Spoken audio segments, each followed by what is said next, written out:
Artificial intelligence તમને બધાને ખબર જ હશે, જેને આપણે શોર્ટ ફોર્મની અંદર એઆઈ કહીએ છીએ. આ એઆઈની મદદથી તો કેટલી વસ્તુઓ છે ને કેટલી સિમ્પલ થઈ ચૂકી છે. જે ગ્રાફિક ડિઝાઇનરો છે કે જે પોતે 10-10 કલાક કામ કરતા અને જ્યારે એક પોસ્ટર બનાતું એ કામ આજે એઆઈ છે ને એ ઝડપથી પતાવી દે છે. વિડીયો એડિટર છે કે જેઓ એક વિડીયો એડિટ કરવા માટે 3-3, 4-4 દિવસ લેતા હતા, એનું કામ એઆઈ છે ને એ આજે 1 થી 2 કલાકની અંદર કરી દે છે. દીકરાઓ, આવું તો કેટલાયનું કામ છે ને એઆઈએ સહેલું કરી દીધું છે. કારણ કે એઆઈ છે એ માનવ જાતની એકદમ મજેદાર ખોજ છે કે જેનો યુઝ આજે બધા જ લોકો કરી રહ્યા છે. પરંતુ ક્યાંક ને ક્યાંક જે વિદ્યાર્થીઓ છે કે જે સ્ટુડન્ટ છે એનો પ્રોપર યુઝ કરતા શીખ્યા નથી. હા, જ્યાં વિદ્યાર્થી મિત્રો એઆઈનો કેવી રીતે યોગ્ય રીતે ઉપયોગ કરવો ભણવાની અંદર, અભ્યાસ કરવાની અંદર, કે જેનાથી આપણી જે અઘરામાં અઘરી લાગતી વસ્તુ છે, આપણને ડિફિકલ્ટમાં ડિફિકલ્ટ લાગતી જે વસ્તુઓ છે એ એકદમ તમને સરળ લાગવા મળશે. આજે હું તમને લોકોને એવી રીતે માહિતગાર કરવાનો છું કે એઆઈનો ઉપયોગ કેવી રીતે કરવો જોઈએ સ્ટુડન્ટે, અને શું એવું કરવું જોઈએ કે જેનાથી એઆઈ એને ખૂબ જ મદદરૂપ થાય અને હા, એકદમ જોરદાર રીતે છે ને એનો કન્સેપ્ટ ક્લિયર થઈ જાય. તો દીકરાઓ, અત્યારે તમને લોકોને છે એ અહીંયા એક સ્ક્રીન ઉપર એક સરસ મજાનો ટોપિક દેખાતો હશે. અહીંયા એક તમે જોઈ રહ્યા છો કે એક સરસ મજાનો ટોપિક છે. આઈ થિંક મેં ધોરણ 10ના વિદ્યાર્થીઓ માટે લીધો છે. એવન તમે કોઈ પણ ટોપિક લઈ શકો છો. આ એક ટોપિક છે કે જે છે સંયોગીકરણની પ્રક્રિયા. હવે આ ટોપિક મને મારા સ્કૂલમાં મારા શિક્ષકે શીખવાડ્યો, પરંતુ મને આવડતો નથી. મને ખબર જ નથી પડી. હું જ્યારે વાંચવા બેસું છું ત્યારે એક પણ લીટી મને સમજાતી નથી. શું કહેવા માંગે છે, શું છે, કાંઈ ખબર પડતી નથી. તો હું અટવાઉં છું કે નહીં? અને જેના કારણે મને અભ્યાસની અંદર મન નથી લાગતું કે ભાઈ નથી વાંચવું, કંઈ સમજાતું જ નથી, કે ખબર જ પડતી નથી, શું કરવું? તો દીકરાઓ, આને એકદમ સરળ રીતે તમને આર્ટિફિશિયલ ઇન્ટેલિજન્સ એટલે કે એઆઈ શીખવાડી શકે છે. દીકરાઓ, અત્યારે હું રેફરન્સ તરીકે જેમિની એઆઈનો યુઝ કરું છું. જો ભાઈ, જે આવી જાઓ અહીંયા. જેમ કે અત્યારે મેં છે ને આ ફોટો છે એ મૂકી દીધો આ જેમિનીની અંદર, અને જેમિની અંદર ફોટો મૂકી અને મેં એને શું લખ્યું ખબર છે? મેં એવું લખી દીધું કે મને આ ટોપિક બિલકુલ સમજાતો નથી. બરોબર?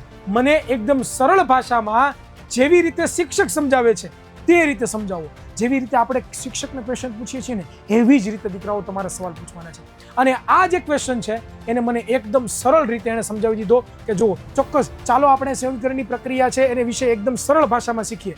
જેવી રીતે તમારા ક્લાસમાં તમારા શિક્ષક શીખવાડે છે ગુજરાતી ભાષાની અંદર. દીકરાઓ, જી હા, આપણને ઘણી વખત થતું હોય કે એઆઈ ટૂલ્સ આપણે યુઝ તો કરીએ સાહેબ, પરંતુ અંગ્રેજી ભાષામાં હોય છે. પણ દીકરાઓ, ગુજરાતી ભાષામાં પણ આ જેમિની નામનું જે એઆઈ છે, આઈ થિંક તમે યુઝ કર્યું છે, કંઈક તો સાંભળ્યું જ છે, જેમિની. એની એપ્લિકેશન પણ ફોનમાં તમે યુઝ કરી શકો છો અને વેબમાં પણ તમે જેમિની યુઝ કરી શકો છો. જો તમે અહીંયા લખ્યું છે ભાઈ ટૂંકું ટોપિકનું નામ સંયોગીકરણની પ્રક્રિયા. તો એ શું કીધું કે સંયોગીકરણની પ્રક્રિયાનો મતલબ શું થાય? તો કે સંયોજન એનો મતલબ થાય છે જોડવું અથવા તો ભેગું થવું. અને સંયોગીકરણની પ્રક્રિયા એટલે કે એવી રાસાયણિક પ્રક્રિયા કે જેમાં 2 કે તેથી વધુ વસ્તુઓ એકબીજા સાથે જોડાઈ શકતી હોય અને નવી વસ્તુ બનાવતી હોય, એને આપણે સંયોગીકરણની પ્રક્રિયા કહીએ છીએ. દીકરાઓ, એક એક વસ્તુ પ્રવૃત્તિ પણ એને ડિટેલમાં મને સમજાવી છે. બરોબર ને? શું કરવાનું છે, શું નથી કરવાનું, એકદમ ગુજરાતીમાં વિધાઉટ એની ગ્રામેટિકલ મિસ્ટેક એકદમ સરસ રીતે શીખવાડે છે. તો દીકરાઓ, ધીસ ઇઝ ધ એઆઈ. ઓ ભાઈ, આ એઆઈ નો પાવર છે.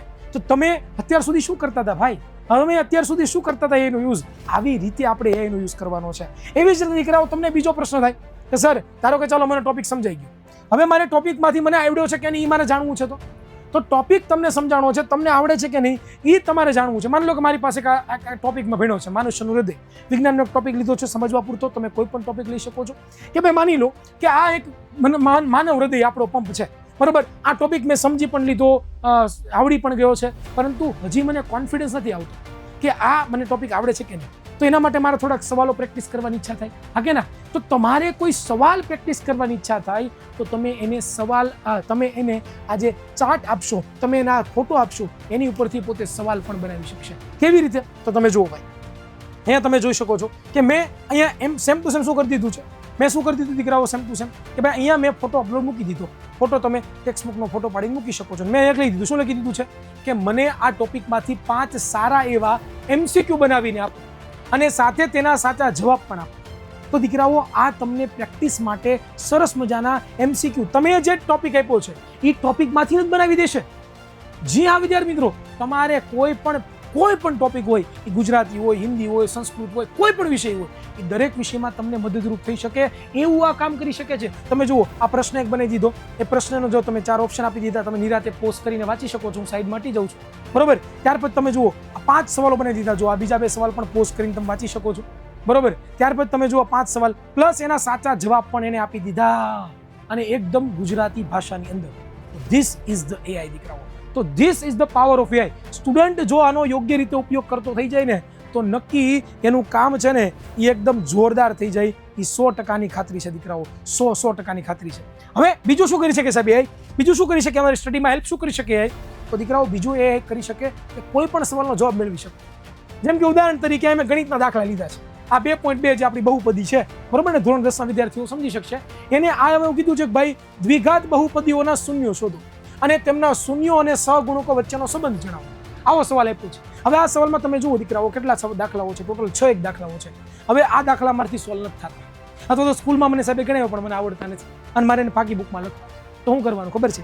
એઆઈ પાસે આવી જાઓ ભાઈ, એઆઈ પાસે આવી જાઓ અને એઆઈને પૂછો ભાઈ, એઆઈને ફોટો પાડીને મૂકી દો. શું કહેશો? મેં તમને આટલા જેટલા પણ દાખલાઓ આપ્યા છે તે એકદમ દરેક દાખલાઓ ગણીને આપો. તમને એક દાખલો ગણીને આપશે, બરોબર. આ પહેલો દાખલો એને તમને ગણીને આપ્યો છે, એમની વચ્ચે સંબંધ દર્શાવતો દેખાયો. આ બીજો દાખલો તમને વ્યવસ્થિત ગણીને આપ્યો. તમે સ્ક્રીનશોટ પાડી શકો છો, યુઝ કરી શકો છો, તમારી રીતે પણ એઆઈનો યુઝ કરી શકો છો દીકરાઓ. જુઓ, આ 6 દાખલાઓ છે, આ પ્રમાણે પોતે તમને વ્યવસ્થિત ગણીને આપશે. તો this is the power of AI દીકરાઓ. એઆઈ આ પણ કરી શકે છે. ઇવન તમને થાય કે સાહેબ ખાલી ગણિતમાં જ આપે, સાહેબ અંગ્રેજીમાં પણ આપે.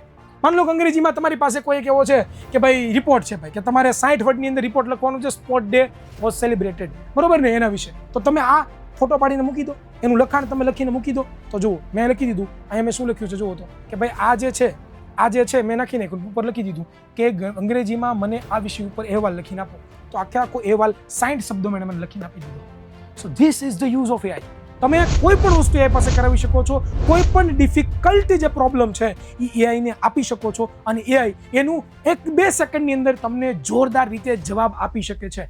આ પાવર છે આપણા એઆઈનો. અને જી હા વિદ્યાર્થી મિત્રો, આવી જ એક બેચ કે જે ભારતની સૌથી પહેલી બેચ, એટલે કે જેને આપણે કહીએ છીએ ફર્સ્ટ એઆઈ પાવર્ડ બેચ, એટલે કે માસ્ટર બેચ. જ્યાં વિદ્યાર્થી મિત્રો જેવી રીતે તમને એઆઈ મદદ કરે છે, એવી જ રીતે તમને આજે આપણી ઇન્ડિયાની પહેલી એઆઈ બેચ એટલે કે માસ્ટર બેચ ટૂંક સમયમાં લોન્ચ થઈ રહી છે.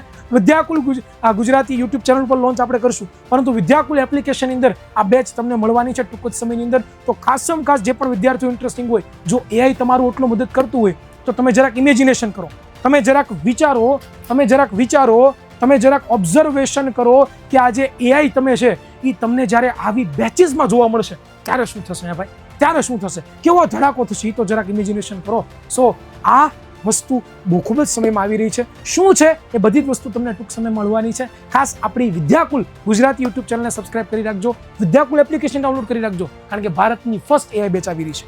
બીજી વાત કરીએ કે સર બીજું એ શું કરી શકે? દીકરાઓ માની લો કે તમારે કોઈ વક્તૃત્વ સ્પર્ધા છે અથવા તો કોઈ સ્પીચ આપવાની છે, તો એ સ્પીચ તમને છે કે ભાઈ મને બોલતા નથી આવડતું અથવા તો હું શું બોલું વ્યવસ્થિત રીતે તો મને ખબર પડે. તો જો દીકરાઓ, અહીંયા મેં તમને એક એક્ઝામ્પલ આપીને સમજાવું. માની લો કે આપણું છે એ જેમિની છે. એ જેમિની બેનને મેં એવું કીધું, શું કીધું જેમિની બેનને? કે સ્વતંત્રતા દિવસ પર બોલી શકાય તેવી સ્પીચ મને આપો. તો જુઓ ભાઈ, સ્વતંત્રતા દિવસ હમણાં જ ગયો છે ટૂંક જ સમયમાં, તો જેણે સ્પીચ આપી કે આદરણીય મુખ્ય મહેમાનો, આચાર્યશ્રી, શિક્ષકગણ, વાલીઓ અને મારા વહાલા વિદ્યાર્થીઓ, બરોબર, આજે આપણે સૌ આપણા ગૌરવશાળી રાષ્ટ્રના 79માં સ્વતંત્રતા દિવસની ઉજવણી કરવા માટે અહીં એકત્રિત થયા છીએ. આ એક ઐતિહાસિક દિવસ છે જ્યારે આપણે દેશ વર્ષોની ગુલામીની સાંકળો છે એ તોડીને આઝાદ થયા હતા. અને આકાશમાં લહેરાતા આપણો તિરંગો એ માત્ર કાપડનો ટુકડો નથી, પરંતુ એ આપણા પૂર્વજોના બલિદાન, સંઘર્ષ અને સપનાઓનું પ્રતીક છે. દીકરાઓ, તમે આવું બધું કરી શકો છો. This is the AI. અને દીકરાઓ, બીજી નવી વાત એ છે કે એઆઈની મદદથી દીકરાઓ તમે કોઈ પણ યુનિક આઈડિયા હોય, તમારે વિચારવું છે કોઈ યુનિક આઈડિયા તમારા માઇન્ડની અંદર છે, તો યુનિક આઈડિયા પણ તમે પૂછી શકો છો. જેમ કે મેં કીધું, શું પૂછ્યું કે ભાઈ ટૂંક જ સમયની અંદર વિજ્ઞાન મેળો આવી રહ્યો છે, જેમની અંદર મારે પ્રોજેક્ટ બનાવવાનો છે, તો કંઈક યુનિક આઈડિયા આપો. તો દીકરાઓ, એને જો મને વિજ્ઞાન મેળાના રિલેટેડ યુનિક આઈડિયા આપ્યા છે. તમે સ્ક્રીન પોઝ કરીને વાંચી શકો છો, બરોબર. હું અહીં ફટાફટ એને ફેરવું છું. જો બરોબર, આ યુનિક આઈડિયાઓ કે જે તમને દરેક પ્રશ્નનો જવાબ આપી શકે છે. ઇવન દીકરાઓ આવું તો ઘણું બધું એઆઈ છે, એઆઈના ટૂલ તો ઘણા બધા છે દીકરાઓ કે જેનો તમે યુઝ કરી શકો છો. તમારે તમારું પોતાનું ટાઈમ ટેબલ બનાવવું હોય, તમને એમ થાય કે નહીં મારી પાસે આટલી કલાક છે, મારી પાસે વાંચવા માટે 4 કલાક છે, તો એ 4 કલાકમાં મારે કેવી રીતે વાંચવું, કેમ વાંચવું, જેમ તમે શિક્ષકને સવાલ પૂછો છો એવી જ રીતે સવાલ તમે એને પૂછશો તો તમને આખા દિવસનું ટાઈમ ટેબલ પણ બનાવીને આપશે. તમે કહેશો કે ભાઈ મારી એટલા કલાકની સ્કૂલ હોય છે, મને સ્કૂલ એટલા વિષયનું હોમવર્ક મળે છે, તો મને એ રીતે મારે કેવી રીતે તૈયારી કરવી જોઈએ કે આસાનીથી બધું કરી શકું. તો આ બધા જ પ્રશ્નોનું સમાધાન એક છે, એ છે એઆઈ.